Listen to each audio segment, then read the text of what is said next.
এই বছর শীতের তীব্রতা অন্য যে কোনো বছরের চাইতে অনেক বেশি এবং ভয়াবহ রূপ পরিগ্রহ করেছে। দেশের বিভিন্ন অঞ্চলে প্রতিদিনই প্রায় রেকর্ড সংখ্যক শীত এবং ঠান্ডা প্রতিদিনই পড়ছে এবং দিন যত যাচ্ছে সেটা তীব্র থেকে তীব্রতর হচ্ছে। আসন্ন ফাউন্ডেশন থেকে প্রতি বছর আমরা শীতবস্ত্র কার্যক্রম বা শীতের সময় শীতার্ত মানুষের সেবামূলক কার্যক্রম পরিচালনা করার সুবাদে আমরা প্রত্যন্ত অঞ্চলের এমন এমন মানুষের কষ্ট, দুঃখ এবং দুঃখ দুর্দশার চিত্র দেখার সুযোগ আমাদের হয়, যেটা আমাদের প্রত্যেককে নিজের বিবেকের কাছে দাঁড় করিয়ে দেয়। আমরা যেখানে শহরে ধনীর দুলালদেরকে দেখি বিজাতীয় সংস্কৃতি 31st নাইটের জন্য শত শত হাজার হাজার লক্ষ লক্ষ টাকা আতশবাজির আগুনের টাকা পোড়াচ্ছে, আকাশে টাকা উড়াচ্ছে, ঠিক এই সময়টাতে দেশের প্রত্যন্ত অঞ্চলের উত্তরাঞ্চল, দক্ষিণাঞ্চলের অনেক জেলার, অনেক উপজেলার বিভিন্ন গ্রামে, প্রত্যন্ত অঞ্চলে বহু মানুষ ভয়াবহ শীতে শীত নিবারণ করবার মিনিমাম ব্যবস্থাটুকু, সর্বনিম্ন ব্যবস্থাটুকু পর্যন্ত মানুষের কাছে নেই। এই ভয়াবহ বাস্তবতা যখন দেশের বিভিন্ন জায়গায় চলছে বা আছে, ঠিক একই সময় আমরা শহরের মানুষজন আমরা দেখি যে আতশবাজির আগুনে গোটা শহরকে কিভাবে প্রকম্পিত করা হয়, আতশবাজির আওয়াজে কিভাবে প্রত্যেকটা শান্তপ্রিয় মানুষের ঘুম হারাম করে দেওয়া হয়। প্রতি বছরই আমরা সতর্ক করি, ওলামা একরাম সতর্ক করেন এবং প্রশাসন থেকে যতদিন অতিবাহিত হচ্ছে ততই এ ব্যাপারে কড়াকড়ি আরোপ করা হচ্ছে, কিন্তু কার্যকর কোনো ব্যবস্থা আসলে নেওয়া হচ্ছে না। শীতের তীব্রতা এত ভয়াবহ রূপ পরিগ্রহ করেছে যে 6 ডিগ্রি 7 ডিগ্রি ঠান্ডা পড়ছে বিভিন্ন প্রত্যন্ত অঞ্চলে। এই সমস্ত প্রত্যন্ত অঞ্চলে যদি আপনার শীতের মৌসুমে একটু যাওয়ার সুযোগ হয়, যারা আল্লাহর কাছে নানা অভিযোগ করেন, মানুষের কাছে অভিযোগ করেন আমি ভালো নাই, আমার এটা নাই, আমার সেটা নাই, তাদেরকে দেখলে আপনার মুখ দিয়ে অটোমেটিক আলহামদুলিল্লাহ আসবে যে আপনি তাদের তুলনায় রাজার হালে আছেন আলহামদুলিল্লাহ। পঞ্চগড়ে বেশ অনেক বছর আগে এত বেশি ঠান্ডা ছিল না, শীত বস্ত্র বিতরণ করার জন্য গিয়েছিলাম আমরা আসনা ফাউন্ডেশন থেকে। আমার মনে আছে এত ভয়াবহ শীত, এত অকল্পনীয় ঠান্ডা যে সেটা আমরা অনেক পোশাক আশাক পরেও নিবারণ করতে পারছিলাম না। অথচ এমন এমন ঘর আছে যে ঘরগুলোর বেড়া শুধুমাত্র কিছু প্লাস্টিক এটা দিয়ে বেড়া দিয়ে রেখেছে, সামান্য একটু বাতাস জোরে আসলে হু হু করে ঠান্ডা ঢুকে। সে ঘরের মধ্যে সামান্য একটু কাঁথা ছাড়া সেরকম ভালো একটা কম্বল ল্যাপ পর্যন্ত নেই, কিন্তু এর মধ্যে মানুষজন থাকছে এবং দিনাতিপাত করছে। বিভিন্ন অঞ্চলে এই শীতার্ত মানুষের কষ্ট দেখার মাধ্যমে যেন আমাদের বিবেক জাগ্রত হয়। এই জন্য আমাদের বাচ্চাদেরকে বন্ধের সময়, আমি প্রতি বছরই দত্ত আহ্বান করি আপনাদের কাছে যে বন্ধের সময় বাচ্চাদেরকে নিয়ে যারা ঘোরাঘুরি করতে যান তারা মাঝে মধ্যে অন্তত উত্তরবঙ্গে, দক্ষিণবঙ্গের এই সমস্ত গরিব এলাকাগুলোতে, শীত প্রধান এলাকাগুলোতে একটু সফর করেন, ভ্রমণ করেন, বাচ্চাদেরকে নিয়ে গভীর গ্রামে ঢুকেন এবং দেখান যে মানুষ কিভাবে দিন যাপন করে আর তারা ঢাকা শহর থেকে কি দিন যাপন করে। তাদের মধ্যে বিবেকবোধ জাগ্রত হবে, চেতনা জাগ্রত হবে, ইমানি চেতনা উজ্জীবিত হবে, তারা পরোপকারী হয়ে উঠবে ইনশাআল্লাহ। প্রিয় ভাইরা আমার, প্রত্যেকটা মসজিদ থেকে শীত বস্ত্র বিতরণের কার্যক্রম শুরু করা দরকার। শীতের মৌসুমের এই আমলটা আমাদের জন্য সুবর্ণ সুযোগ। এই দেশে এখনো শীতের তীব্রতা মানুষ মারা যায়, এর চেয়ে দুর্ভাগ্যজনক বিষয় আর কি হতে পারে বলে। আমরা মুসলমানরা যতদিন পরিপূর্ণভাবে ইসলাম অনুসরণ না করব, শুধুমাত্র ইসলাম কিছু ইতিবাচক আমল করার নাম নয়, ইসলাম পরোপকার, মানুষের কষ্টে তার পাশে দাঁড়ানো, অসৎ কাজে বাধা প্রদান করা, স্বাভাবিক এবং পজিটিভ যে সমস্ত নেকামলগুলো আছে সেগুলো করা, এই সবগুলা সামগ্রিক গ্রুপের নাম হলো ইসলাম। অতএব এই সামগ্রিকতা যতদিন না আসবে ততদিন পর্যন্ত আমরা পরিপূর্ণ মুসলমান হয়ে উঠবো না। আর এই প্রয়োজনে শীতের সময় শীত বস্ত্র বিতরণের উদ্যোগ আমাদের প্রত্যেকটা মানুষের যার যার জায়গা থেকে নেওয়া উচিত। এখানে আমরা যারা আছি এমন মানুষ খুব কম আছেন যে তার বাসায় শীত নিবারণ করবার মতো প্রয়োজনের অতিরিক্ত কাপড় নাই, এরকম মানুষ এখানে খুব কম আছে। সবার বাসায় এমন কিছু কাপড়, এমন কিছু কাঁথা কম্বল আছে যেটা হয়তো আমাদের বাসায় ব্যবহার হয় না, উঠায় রাখছি। আমার 5টা সোয়েটার আছে, 5টাই আমার পছন্দের, সবগুলো রেখে দিস, অথচ 5টা আমি পরি না। আমি সেখান থেকে অন্তত একটা হলেও দান করতে পারি, নতুন কেনারও দরকার হয় না, কিন্তু সেই মানসিকতাটুকু পর্যন্ত আমাদের নাই। তো আমরা ইনশাআল্লাহ শীত উপলক্ষে একজন শীতার্থ মানুষের শীত হলেও নিবারণ করার চেষ্টা করবো ইনশাআল্লাহ। চেষ্টা করবো তো ইনশাআল্লাহ। নবী করিম সাল্লাল্লাহু আলাইহি ওয়াসাল্লাম বলেছেন, আর-রাহিমুনা ইয়ারহামুহুমুর রহমান, যারা অন্যের প্রতি দয়া করে রহমান তাদের প্রতি দয়া করেন। স্বয়ং আল্লাহ সুবহানাহু ওয়া তাআলা তাদের প্রতি দয়া করেন যারা আল্লাহর বান্দাদের প্রতি, আল্লাহ সৃষ্টির প্রতি দয়া করেন। এই জন্য ভাইরা আমার, ঢাকা শহরে এরকম শীত বিগত কোনো বছরে হয়তো অনুভব করে নাই মানুষ। এরকম ঝেঁকে বসা শীত দেখে প্রত্যন্ত অঞ্চলের গ্রামের মানুষের অসহায় শীতার্থ গরিব মানুষদের কষ্টটা অনুভব করা দরকার। অনেক মানুষ আছেন শীতের সময় কাজ করার সুযোগ পান না, তাদের খাদ্যের সংকট দেখা দেয়, তাদের পাশে খাদ্য নিয়ে দাঁড়ানো দরকার। আসনা ফাউন্ডেশন থেকে এই বছর আমরা আলহামদুলিল্লাহ এরকম বেশ অনেক মানুষের জন্য আমরা খাদ্যের প্যাকেজ রেখেছি, তাদের বাসা বাসায় খাবার পৌঁছে দিচ্ছি। হয়তো কয়েকদিনের কাজ চলবে, কিন্তু আমরা যদি সমাজের প্রত্যেকটা মানুষ দাঁড়িয়ে যাই তাহলে ইনশাআল্লাহ তাদের কষ্ট লাঘব হয়ে যাবে। নবী করিম সাল্লাল্লাহু আলাইহি সাল্লাম বলেছেন, ইরহামু মান ফিল আরদ, তোমরা জমিনে যারা আছে তাদের প্রতি রহম করো, তাহলে ইয়ারহামুকুম মান ফিস সামা, আসমানওয়ালা তোমাদের প্রতি রহম করবে। এই জন্য ভাই শীত উপলক্ষে আমরা ব্যবহৃত কাপড় চোপড়ের মধ্যে থেকে সুন্দর করে ধুয়ে পরিষ্কার করে ভাঁজ করে একটা কাপড় একজন শীতার্থ মানুষকে দিতে পারি, একজন গরিব মানুষকে দিতে পারি। আপনি বাজারে বাজার করতে যান, একটা অতিরিক্ত শীতের কাপড় নিয়ে যান, একজোড়া মোজা সুন্দর করে ধুয়ে পরিষ্কার করে নিয়ে যান। দেখবেন অনেক গরিব মানুষ আছেন রাস্তার পাশে শুয়ে আছে, অথবা আপনার আশেপাশে অনেক লোক আছেন যারা অনেক কষ্ট করছে। এই মসজিদের আশেপাশে বা এই ভূমিপল্লী এলাকাতেও গরিব মানুষ আছে না নেই? কিছু গরিব মানুষ আছে মানুষের কাছে চাইতে পারে না। একটা শীতের কাপড় কত টাকা দাম, একজোড়া মোজার দাম কত? আমরা এবার 50,000 মোজা, 50,000 কানটুপি বিভিন্ন গ্রামের গরিব বাচ্চাদের জন্য, মাদ্রাসা স্কুলের বাচ্চাদের জন্য আমরা বিতরণ করছি। 50 টাকা হলে একটা কানটুপি, ভালো একটা কানটুপি পাওয়া যায়। 50 টাকা হলে সুন্দর একজোড়া মোজা পাওয়া যায়। মাত্র 50 টাকায় আমি একটা নতুন একজোড়া মোজা দিতে পারি, একটা কানটুপি দিতে পারি, শীতের টুপি দিতে পারি। এরকম বহু কাজ আছে যেটা চাইলে আমরা উদ্যোগ নিতে পারি। এই মসজিদ থেকে উদ্যোগ নেওয়া উচিত। গত বছর তো নেওয়া হয়েছিল, বরং এলাকার জন্য ছোট্ট পরিসরে উদ্যোগ নেওয়া যেতে পারে যে এই ভূমিপল্লীর মধ্যে যারা গরিব মানুষ আছেন তাদের জন্য রেখে দেওয়া হবে মসজিদের এক পাশে। শুক্রবার বা কোনো একটা দিন আসর পরে তারা এসে যার যার দরকার সে নিয়ে যাবে, অথবা ঘরে ঘরে গিয়ে তাদের তালিকা করে তাদের নিড আছে তাদের ঘরে ঘরে পৌঁছে দেওয়া হবে। আমরা যদি সবাই প্রত্যেকটা মানুষ সতর্ক হই এবং প্রত্যেকটা মানুষ যদি দায়িত্ববান হই তাহলে ইনশাআল্লাহ এলাকাতে আর কোনো মানুষ কষ্টে থাকবে না। আল্লাহ আমাদের সবাইকে তৌফিক দান করুন। এই শীতের মৌসুমে আজকে নিয়ত করে ফেলি যে এখান থেকে ইনশাআল্লাহ গিয়ে আমরা উদ্যোগ নেব যে আমাদের বাসায় একটা চিরুনি অভিযান চালাবো। কোন কোন শীতের কাপড়, শীতের পোশাক আছে যেগুলো আমাদের ব্যবহার হয়, তার কিছু অংশ আমি ডোনেশন করব।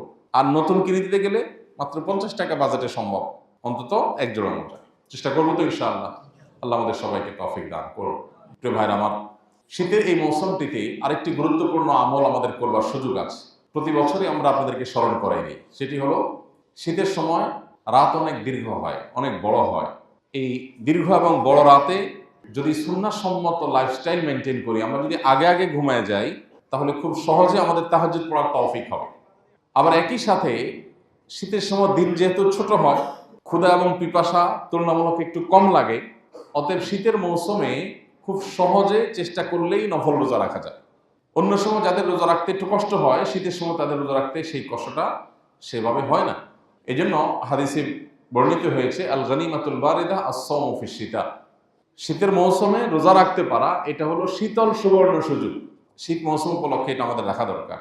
সোমবার, বৃহস্পতিবার, আইয়াম বীজ এই দিনগুলোর বাইরেও শুধু শীত যাচ্ছে এই উপলক্ষে আমাদের 2-4টা রোজা রাখা দরকার। প্রতি বছরই আপনাদেরকে আমরা স্মরণ করাই। তো এই আমলটা আমরা চেষ্টা করতে পারি, চেষ্টা করবো তো ইনশাআল্লাহ। আল্লাহ আমাদেরকে তৌফিক দান করুন। বাচ্চাদেরকে নফল রোজার অভ্যাস করবেন। সাহাবা ইকরাম নিজেদের বাচ্চাদেরকে বাসায় তারা নফল রোজার অভ্যাস করতেন। আশুরার রোজা বাচ্চাদেরকে খেলনা দিয়ে ভুলিয়ে রেখে রোজা রাখাতেন সাহাবীরা। দেখুন আমাদের সাথে তাদের পার্থক্যের জায়গা। আমরা আমাদের সন্তানদেরকে শুধু ভোগ শিখাই। আমরা সবসময় বলার চেষ্টা করি ভোগ শেখাতে হয় না, ভোগ শেখানোর দরকার হয় না, ভোগ যে কেউ করতে পারে, ত্যাগ এটা সবাই পারে না। বাচ্চাদেরকে ভোগ না শিখিয়ে বরং স্যাক্রিফাইস এবং ত্যাগ শেখানো উচিত আমাদের। আমরা যদি বাচ্চাদেরকে ত্যাগ করা শিখাই তাহলে ওদের জীবনে যে কোনো কষ্ট, যে কোনো মুসিবত, যে কোনো বিপদে ওরা ভেঙে পড়বে না, মেরুদণ্ড সোজা করে দাঁড়াতে পারবে। কিন্তু যদি আমরা তাদেরকে ভোগবাদী করে তুলি তাহলে জীবনে এমন এক পরিস্থিতি আসতে পারে যখন সে মুষড়ে পড়বে, ভেঙে পড়বে, যখন সে টিকে থাকতে পারবে না। এই জন্য বাচ্চাদেরকে রোজা রাখার অভ্যাস যে বাচ্চারা নিতে পারে, ধরেন 10 বছর, 12 বছর, 14 বছর, 15 বছর বয়স হয়ে গেছে, এই বাচ্চাকে নফল রোজা রাখা অভ্যাস করে। এই বাচ্চা যদি ক্ষুধার কষ্ট সে বুঝে, সে যদি অন্যান্য কষ্ট অনুধাবন করতে পারে তাহলে বিপদগ্রস্ত মানুষদের পাশে সে দাঁড়াবার মতো মানসিকতা তৈরি হবে। প্রত্যেকটা জায়গায়, প্রতিটা ফ্যামিলিতে এখন আমাদের সন্তানদেরকে আমরা ভোগবাদী করে গড়ে তুলছি। প্রত্যেকটা বাবা মা পাগল করা কিভাবে বাচ্চার মুখে হাসি ফোটাবে। হ্যাঁ, এই চেষ্টাটা স্বাভাবিক এবং ভালো, এটা নিষেধ না। কিন্তু সারাদিন শুধু হাসাবেন বাচ্চাকে কখনো কষ্ট সহিষ্ণু করবেন না, এটা কোনো আদর্শ বাবার কাজ না। এটা কখনো আদর্শ মায়ের কাজ না, আদর্শ প্যারেন্টসের কাজ না। আদর্শ প্যারেন্টের কাজ হলো যে বাচ্চা আমার আরাম করতে শিখবে, ভোগ যেমন সে জানবে, ত্যাগও সে জানবে, স্যাক্রিফাইসও সে জানবে। ভোগ করার জন্য শীতের মৌসুমে কক্সবাজার চলে যান, কিন্তু মাঝে মধ্যে একটু গরিব মানুষদের বাড়িতে নিয়ে যান। যারা গ্রামে ঘুরতে যান, আপনার গ্রামে অনেক অসহায় মানুষ আছে, আত্মীয় স্বজনের বাড়িতে যাওয়া যেমন আপনার কর্তব্য, অসহায় মানুষগুলোর বাড়িতে বাচ্চাদেরকে নিয়ে যান, তাদের সাথে বসেন, তাদেরকে আপন করেন, তাদের কষ্টটা লাঘব করার একটু উদ্যোগ নেন, একটু চেষ্টা করেন। এই জিনিসটা হারিয়ে গেছে। কেন আজকে আমাদের তরুণদের এবং কিশোরদের মধ্যে বসে যাওয়ার, নষ্ট হয়ে যাওয়ার, উচ্ছৃঙ্খল হয়ে যাওয়ার, বিপদগামী হয়ে যাওয়ার এই প্রবণতা ভয়াবহ আকার ধারণ করছে? কারণ কি? এর অন্যতম কারণ হলো শিক্ষা ব্যবস্থাতে তো নীতি নৈতিকতা নাই। বাসাগুলোতে, পরিবারগুলোতে, ঘর বাড়িতে সেখানেও নীতি নৈতিকতার কোনো চর্চা নাই, সেখানেও স্যাক্রিফাইসের চর্চা নাই, সেখানে শুধু ভোগের চর্চা। আল্লাহ তাআলা আমাদেরকে বোঝার তৌফিক দান করুন। ভাইরা আমার, তাহলে শীত উপলক্ষে অনেকগুলো আমলের কথা আমরা সাধারণত প্রতি বছর আপনাদেরকে বলি। আমি যদি কাস্টমাইজ করে বলি, আর কিছু না হোক, শীত উপলক্ষে শীতার্ত গরিব মানুষদের পাশে দাঁড়াবার জন্য সাধ্য অনুযায়ী চেষ্টা করি। আপনার বাসার যে কাজের লোকটা আছে, তাকে আপনি খবর নেন যে তার শীতের সব কাপড় চোপড় আছে কি। সে যখন আপনার বাসায় কাজ করতে আসে, ফ্লোরে সে খালি পায়ে হাঁটে, আপনি হয়তো স্যান্ডেল পরে হাঁটেন। তো ওই টাইমটাতে সেও তো মানুষ, তারও তো কষ্ট হয়, তাকে একজোড়া স্যান্ডেল কিনে দেন, যেটা আপনি কাজের সময় ব্যবহার করবেন। আপনার অধীনস্থ অনেক মানুষজন আছে যারা অনেক কষ্ট আছেন, একটু গভীরভাবে তাকালে দেখবেন যে কষ্টটা আছে, কিন্তু সেই কষ্ট বলতে পারেন। তো আমরা যদি প্রত্যেকটা মানুষ এরকম মানবিক হই এবং প্রত্যেকটা মানুষ যদি দায়িত্বশীল হই, তাহলে বাংলাদেশের চেহারা বদলে যাবে। কিন্তু আমরা অন্যের ভুল ধরার ব্যাপারে মারাত্মক ওস্তাদ, কিন্তু নিজের যে ডেভেলপমেন্টের জায়গা আছে, আমার মধ্যেও যে অনেক স্বার্থপরতার জায়গা বাসা বেঁধে আছে, এটা আমরা অনেক সময় লক্ষ্য করি না। তো শীত উপলক্ষে অন্তত আমরা এই আমলটাকে সবাই করার চেষ্টা করতে পারি। আমাদের বাচ্চাদেরকে দিয়ে আমরা গরিব অসহায় বাচ্চাদের শীত নিবারণের জন্য উদ্যোগ নিতে পারি। যে বাচ্চা যখন আপনার সাথে যাবে বা সে নিজে হাতে নিয়ে কোনো গরিবের গায়ে কোনো কিছু দিবে, তখন এই বাচ্চা আরেকজনকে কষ্ট দিতে 10 বার চিন্তা করবে। আজকে যে সমস্ত ঘরের ছেলেরা এই আতশবাজির আগুনে, পটকার আওয়াজে যারা মানুষের ঘুম হারাম করছে, যারা হার্টের রোগীদেরকে মৃত্যুর দিকে ঠেলে দিচ্ছে, যারা পশু পাখি এবং পরিবেশকে বিপর্যস্ত করছে, গোটা পরিবেশকে ধ্বংসের দিকে ঠেলে দিচ্ছে, এবং এই বিশাল বৈদ্যুতিক তারের জাল বেছানোর শহরে যারা আতঙ্ক তৈরি করছে, এই বাচ্চাগুলো যদি পরিবার থেকে মিনিমাম নৈতিকতার শিক্ষা পেতে, কোনোদিন এদের দ্বারা এটা সম্ভব হবে। এই জন্য এই চর্চাটা আমরা ঘরে ঘরে বাড়াই। আর দ্বিতীয়ত হলো, শীত উপলক্ষে শীতার্থ মানুষের পাশে দাঁড়াবার পাশাপাশি আমার আখিরাতের আমলকে উন্নত করবার জন্য, ভালো করবার জন্য, আমল নামাকে ভারী করবার জন্য আমরা নফল আমল, রাতে তাহাজ্জুদ এবং দিনে নফল রোজা, এটা চাইলেই করা সম্ভব। রাত 9টা, 9:30 ম্যাক্সিমাম মানুষের ঘুমে যাওয়া সম্ভব। এখানে যারা আসি, বেশিরভাগ মানুষের রাত 9টা থেকে 9:30 ভিতরে ঘুমানো সম্ভব, কিন্তু কয়জন ঘুমান? আমরা যদি এখন হাত তুলতে বলি, হয়তো মেজরিটি হাত উঠবে না। বেশিরভাগ মানুষই আমরা 10টা, 11টা, 12টা আমাদের বেজে যায় শুতে শুতে। কেন 12টা বাজে সেটা আমরা নিজেরাও জানি। এটা একটা বদ অভ্যাস। এশার নামাজের আগে আগে সকল প্রিপারেশন নিয়ে এশার পর পর্যন্ত আমরা শুয়ে যাই, রাত 3টা, 3:30, 4টার পরে আপনার ঘুম আর হবে না, অটোমেটিক ঘুম ভেঙে যাবে। তাহাজ্জুদ পড়ার জন্য কোনো মন্ত্রের প্রয়োজন নেই, আলাদা কোনো দোয়া দরুদ পড়ে প্রস্তুতি নিয়ে শোয়ার দরকার নাই। শুধু লাইফস্টাইল সুন্নাতে নিয়ে আসেন, দেখবেন অটোমেটিক তাহাজ্জুদ হয়ে যাচ্ছে। আর তাহাজ্জুদ পড়ার পর আপনি ফজর নামাজ পড়েন, দেখবেন আপনার মানসিক একটা প্রশান্তি আল্লাহ তাআলা দান করবে। তাহাজ্জুদের ভিতরে একটা তৃপ্তি আছে, যেটা অন্য কোনো নফল নামাজে নেই। সারা জিন্দেগি ভর যত নফল নামাজ পড়েন না কেন, এক রাত ভোর রাতে উঠে একটু অন্ধকারে সবাই ঘুমিয়ে আছে, আপনি উঠে ওযু করে একটু শীতের কাপড় চোপড় পরে দুহাত তুলে আল্লাহর কাছে তাহাজ্জুদ পড়ে একটু রোনাজারি করেন, সেজদায় গিয়ে একটু কান্নাকাটি করেন, আপনার যে তৃপ্তি আসবে, দুনিয়ার সব হাসির মধ্যেও এত তৃপ্তি নেই। এই জন্য শীতের মৌসুম উপলক্ষে এই আমলটা আমরা করার চেষ্টা করব তো ইনশাআল্লাহ। পাশাপাশি দিনে রোজা রাখা অনেক সহজ। আমরা যারা খুব বেশি ভোজন বিলাসী, খেতে পছন্দ করি, আমাদেরও মাঝে মধ্যে রোজা রাখার আমলের মাধ্যমে অন্যের কষ্টটা অনুভব করার সুযোগ হবে। নবী করিম সাল্লাল্লাহু আলাইহি সাল্লাম সোমবার, বৃহস্পতিবার রোজা রাখতেন। তিনি আইয়াম বীজ, চাঁদের 13, 14, 15 এই 3 দিন রোজা রাখতেন, মাসে 3 দিন রোজা রাখতেন, সপ্তাহে 2 দিন রোজা রাখতেন, এবং এটা তার সারা বছরের আমল ছিল। বিভিন্ন সাহাবীদেরকে তিনি ওসিয়ত করে গেছেন, আবু যর গিফারি রাদিয়াল্লাহু তাআলা আনহু, আবু রাদিয়াল্লাহু তাআলা আনহু, বিভিন্ন সাহাবীদেরকে এই রোজাগুলো, বিশেষ করে আইয়াম বীজ রোজাগুলো রাখার জন্য ওসিয়ত করে গেছেন। আমরা সবাই চেষ্টা করবো তো ইনশাআল্লাহ। এর পাশাপাশি শীতকে কেন্দ্র করে আমরা আরো কিছু আমলের কথা আপনাদের প্রতি বছরই বলে থাকি, স্মরণ করানোর জন্য এবারও বলছি। ওযু চাপাচাপি করে ধরে রাখা, এটা আমাদের অনেকের বদ অভ্যাস আছে। আবার শীতের সময় তাড়াহুড়া করে ওযু করা, যার ফলে কোনো অঙ্গ শুকায় থাকে, এটা অনেকের বদ অভ্যাস আছে। এই শীতের সময় ওযুতে বিশেষভাবে আমাদের যত্ন নেওয়া উচিত। আমরা যেরকম ত্বকের যত্ন নেই শীতের সময়, ঠিক একইভাবে অজুরও যত্ন নেওয়া উচিত। অথচ অনেকে হুলস্থুল করে অজু করে। আপনার শীতের মৌসুমে দেখবেন অজুখানাতে তেমন কোনো ভিড় নেই, লোকজন কম। গরমের সময় ভিড় থাকে, শীতের সময় ভিড় নেই, কারণ আসরটা দিয়ে এশা পার করার প্ল্যান থাকে। কিসের মাগরিব? পারলে জোহরটা দিয়া এশা পার করতে পারলে বাঁচে, এমন একটা অবস্থা। তো এই যে এত শীতের ভয়, এখন গিজার আছে, ওয়ালের মধ্যে আমরা আছি।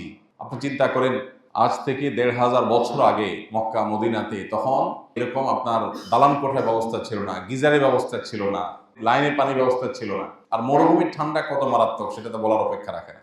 এক সাহাবী ফরজ গোসল হয়েছে এবং ফরজ গোসল হওয়ার পর সফরে ছিলেন, ভয়াবহ ঠান্ডা পানিতে গোসল করেছেন এবং তার মৃত্যু শেষ পর্যন্ত হয়েছে এটার কারণে।